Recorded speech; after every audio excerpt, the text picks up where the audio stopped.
Yeah, we're here with MrBitter at HomeStory Cup. Yeah, it's nice to cast here again.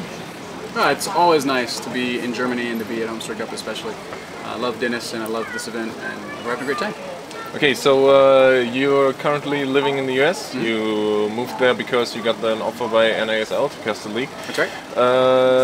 How was the first season? It's not ended yet, but yeah, we've got our final coming up. I feel like the season's been a pretty big hit. NASL had taken some flack in the past for things that perhaps could have been done better, and we've worked really, really hard to try and just build on everything that the community wanted.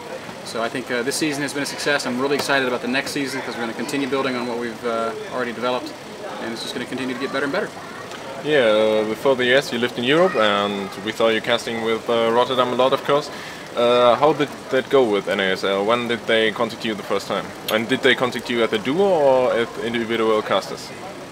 With NASL? Yes. Yeah, okay, so my first casting gig ever was actually with NASL, way back in the day, when I was just playing a lot and I had my little show that I did on the side. NASL asked me to come out and cast for 1 week as like a guest caster. And then after that I did some other work for MLG, and that's how ESL noticed me. And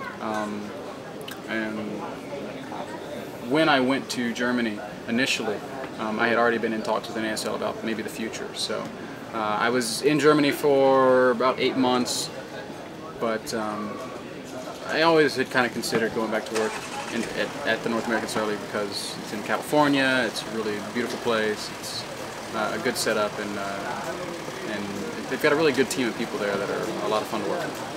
You worked for ESLTV about for 1 year. How do you look back to this time, and what was maybe your best experience in that? It was great, man. It was a really, really good experience. I actually got to travel around the world playing and talking about StarCraft. One of the best things I've ever done in my life. So it was a great decision. I regret nothing. I miss very much working at ESL and working with that team of people and all the travel and all of that. ESL is a great organization. They do a lot for esports and they've been around for a long time, so I really have a lot of respect for them. They kind of jump-started my career in a way, so I also thank them for that. Yeah, Rotterdam is quite popular for a few years now, and yeah, what makes you special at the gym? I don't know, man. I guess it helps that we're good friends. I mean, me and Kev are really close.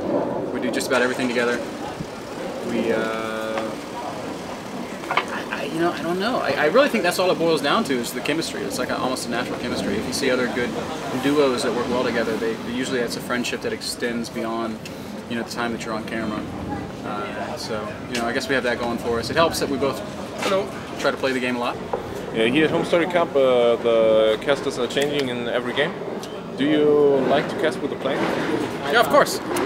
Casting with the players is awesome for a lot of reasons. They bring a level of knowledge that you just don't have if you're not playing 100% of the time.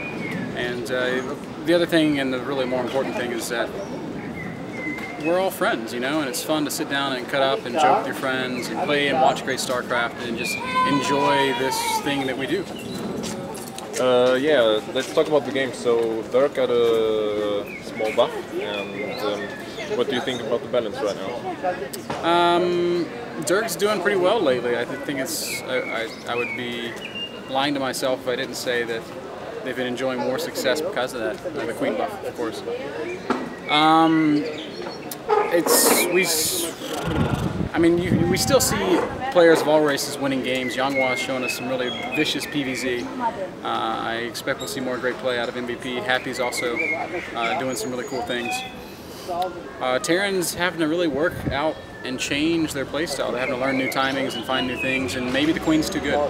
But I think it's going to be a little bit of time before Blizzard addresses it. So the best thing we can do as players and as casters and as people around StarCraft is just find new ways to win, continue to explore, continue to work, and hope that we can you know, continue to see balanced results. Because that's what we want at the end. In previous casts, you mentioned that you really like Nerchio's playstyle. What's so special about this game? You know, I'm not really sure what makes Nerchio's play so special. He doesn't. He's not like a wildly creative player. He just kind of does his own thing. He makes, you know, roaches. He makes infestors. But it's just how solid he is. It blows me away. He's always got units in the right spots. He's always scouting, and he always seems to kind of find a way to make it work. He's just a scrappy, resilient player, and I love seeing that in somebody. He just, you can't kill him, and you know, it shows in his results. He's one of the most successful non-Koreans on the planet. He's doing very well here at HomeStory Cup, and I would not be at all surprised to see him very deep in this tournament. I think he could win it. Because you have got the Poland flag on your head, and we talked about Nerchio, we obviously have to talk about Mana. He just won Remake. Did you watch the tournament? Yeah, of course. It was awesome. He played very, very well. He's shown us a lot of very strong 2-base Protoss stuff against Zerg, and he's just very consistent in his other matchups. A little disappointed in his result here at HomeStory Cup, but it's a highly competitive tournament, and you know, he had a really difficult group. A group full of Zerg players who are all working very hard to learn how to punish the 2-base styles that he showed at DreamHack. You know, because of his success at DreamHack, Ladder has more of that kind of play. Zergs have to learn to beat it. You know, so that makes his next tournament appearance a little bit harder. Sucks for him, but you know, that's kind of how it goes. Yeah, we got great players here, as you already mentioned, and for example, MVPs here. What do you think about his GSL success, and do you think there's maybe any player in the world who can win more than one GSL in the future? Well, obviously MVP is a fantastic, amazing player. He's the most successful player in history. He's won more than anyone else.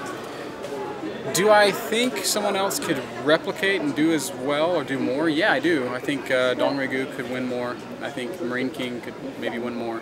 MVP is very, very good, and he's not going anywhere anytime soon. But I don't think that he's the best player on the planet right now. And I don't even think that he's necessarily the best player at this tournament. Who do you think it is? I think MC is very arguably the best player here, and I think if I had to pick a best player on the planet, I think I'd have to pick Dongregu. Okay, so when we talk about GSL, we are currently watching Ananiva, who's doing great at the Foreigner. Did you watch the series you played?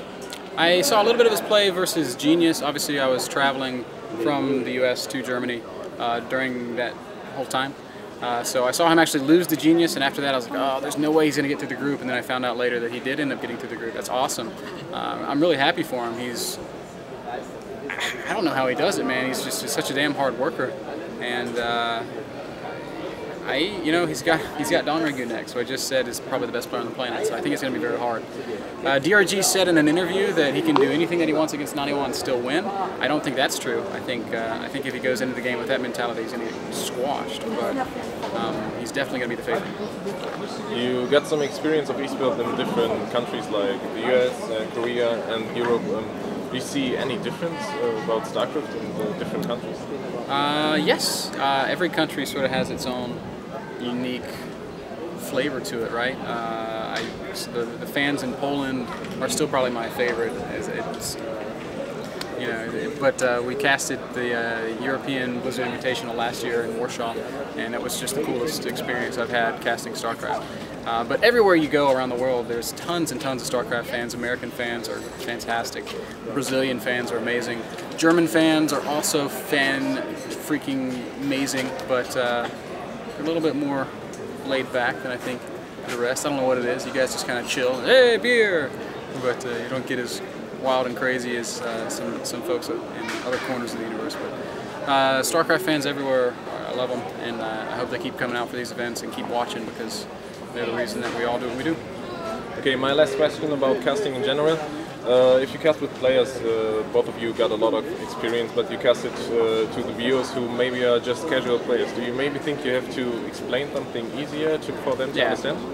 I think there's a real separation between like our hardcore base and like the casual guy. It's really hard to sit down and watch a game of StarCraft and understand what you're seeing. And I think that creates a need in the community for like more spoon-fed StarCraft. And maybe that sounds terrible, but it's important that somebody can sit down and watch a game. Like, for example, we've got a ton of people here at the Barcraft watching StarCraft. It's very important. that some stranger can walk in off the street and see what's happening and be like, wow, this is awesome. So as a caster, I think it's very important that we continue to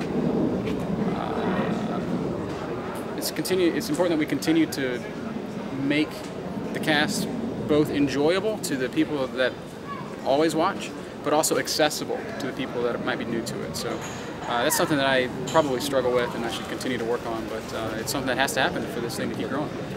All right. Thanks, MrBitter, and enjoy staying in Germany. Thank you.